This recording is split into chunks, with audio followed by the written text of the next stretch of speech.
Okay, please excuse my oil stain. I spilled some smell good oil on it, and I just wanted to keep it on it. I'll wash it later. So anyway, I was speaking to a gentleman about what I do, and I told him about spirituality, and I told him I do. Excuse me.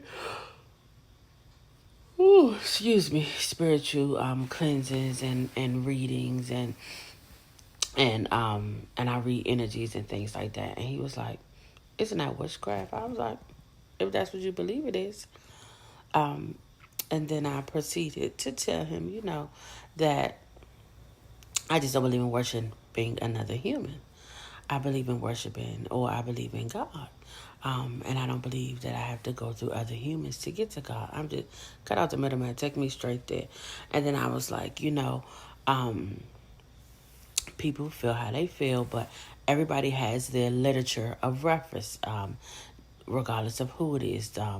Jehovah's Witnesses have that pamphlet that they like to leave at your door. I can't even think about what it's called. It was in my mind 2 seconds ago. But the Christians have the Bible. The Muslims have the Quran.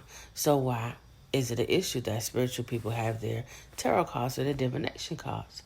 And he just looked at me like, that kind of makes sense. Yeah, it does.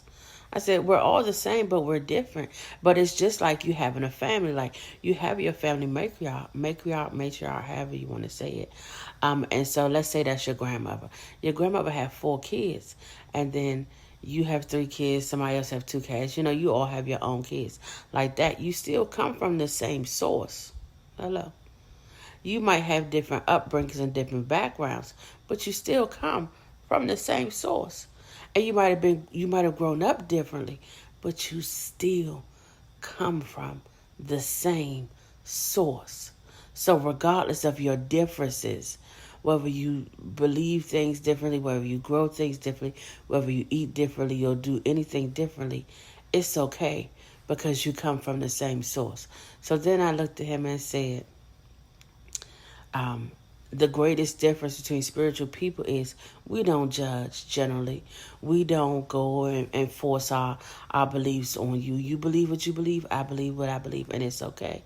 And I was like, that's just like me being vegan and saying that you are the devil or you practice witchcraft because you believe in killing animals and consuming them.